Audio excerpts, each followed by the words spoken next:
Hi, this is Donna Lewis at the Clark County Park District again, and we are back for Halloween Book Nook.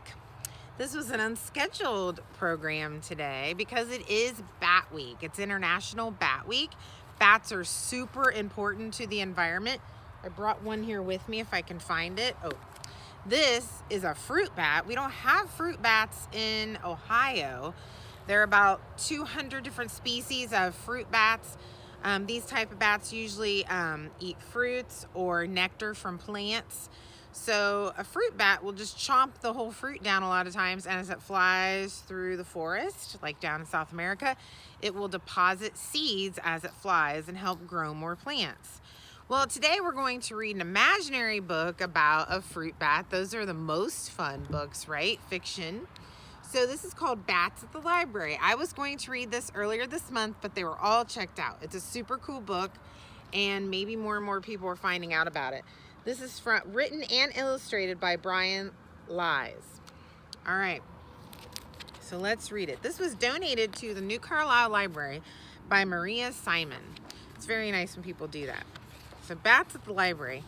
Another inky evening's here. The air is cool and calm and clear.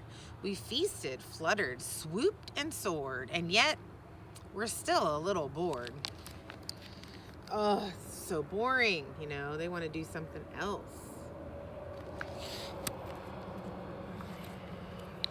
All this sameness leaves us blue and makes us ache for something new.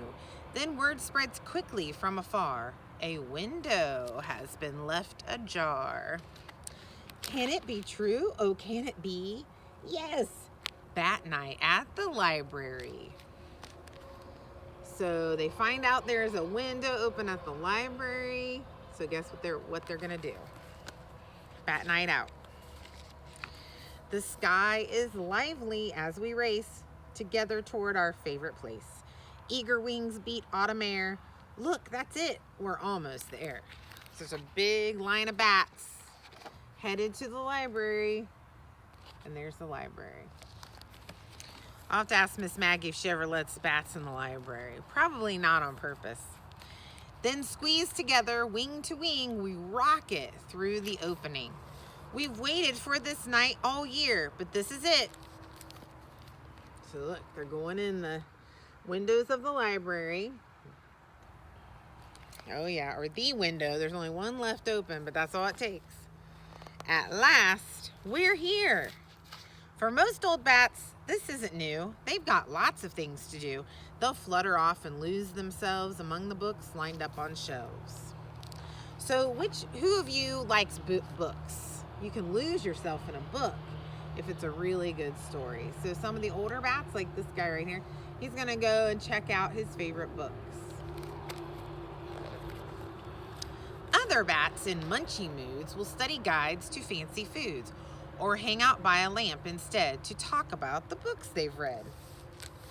But little bats will have to learn the reason that we must return. The ones who haven't come before have no idea what's in store.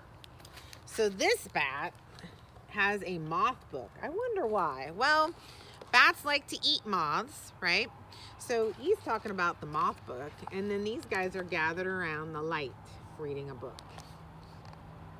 Isn't that cool? Some of them will drift away and figure out a game to play, like shaping shadows on the wall or wingtip tag around the hall. So they're making shadows with the projector and playing games. That might be the younger bats.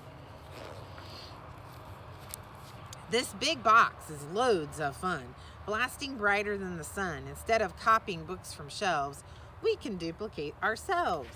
So here they are. They found the copier, and they're making copies of themselves. Doesn't matter where you look. There's nothing like a pop-up book. The fountain water's nice and cool and makes a splendid swimming pool. Please keep it down. You must behave. This library is not your cave. So here they are, let's see, playing in the water fountain and a pop-up book. Who doesn't like a pop-up book? Those are lots of fun. But they're at the library, so they're supposed to behave. It's hard to settle down and read when life flits by at dizzy speed, but story time is just the thing to rest a play-exhausted wing. So now the little bats, and probably some of the older bats too, are listening to a story. One of the bats is reading a story. Look at them hanging up there upside down. Some are just sitting there watching. And if we listen, we will hear some distant voices drawing near. I hear a red-bellied woodpecker right now. Louder, louder, louder still, they coax and pull us until, oh, they're listening to the story and something's about to happen in the story. So exciting. Until everyone, old bat or pup, has been completely swallowed up and lives inside a book instead of simply hearing something read. Instead, something read is what I was supposed to say. So look, they're in the story. There's a bat riding a horse. Looks like they're fighting. There's all kinds of stuff going on in that story. So I was supposed to say, and lives inside a book instead of simply hearing something read. It's one of those English words that are hard to read. So here's more parts of the story they're getting sucked into. It's all the stuff that could happen in a book. And the bats are pretending it's them in the book. That's always fun to do. Breathless, lost within the tale. No one sees the sky grow pale.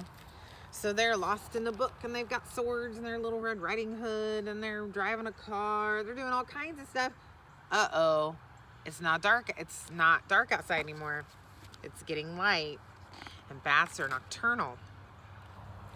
What is that light? A lamp? The moon? Our bookish feast can't end so soon. It feels as though we've just begun. But now we leave our books half done. The little guy here does not want to go. He loves that book. Look, so Grandpa or Dad is saying, we gotta go.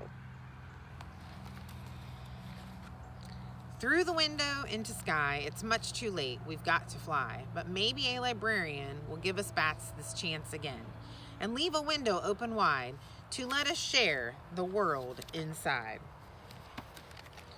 And there they go. They're going to head back home because it's getting light and they need to go to sleep. And it wouldn't be good if the librarian found them inside the library. For now, we'll dream of things we've read, a universe inside each head. Every evening, one and all, we'll listen for that late night call. Can it be true? Oh, can it be? Yes. Bat night at the library. And that is the end of Bats at the Library. So I think this is a really cute book. This is one of my favorites because I love bats. And it just shows them in a fun light. Bats do get into buildings sometimes. Not quite like this. They don't probably look up books. But they get in there for safety and to sleep. But there are simple things you can do to get a bat out of a building if one happens to get in. Just remember, as it gets colder, make sure you tell your parents that they need to go to some place to get some TLC before being released again outside. So they can call Bruckner Nature Center in Troy, Ohio. They can always call us at the Clark County Park District and ask us for advice. They can ask for Donna. I give a lot of advice on bats. But there's simple things we can do to get bats out. We don't have to go crazy. They'll leave that opening when it's time for them to go. They just have to get a chance to get back out. So there's some great things we can do to help bats. That's one of them. Give them a chance to get out when they do get in. And remember, these guys, our bats in Ohio, eat a lot of bugs for us. They're very important. They're getting ready to, be in hibernation now. And then the bats all over the world help us in different ways. Spreading seeds, spreading pollen, eating bugs. Bats are super important.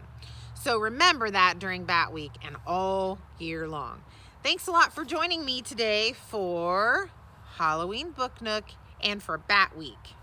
All right, check out your local resources like batcon.org. There's also... we have a Ohio Bat Working Group I have videos on all week. And there's some other great, like Bat World Sanctuary, lots of great bat organizations out there that you can check out online. Thanks, guys. Bye-bye.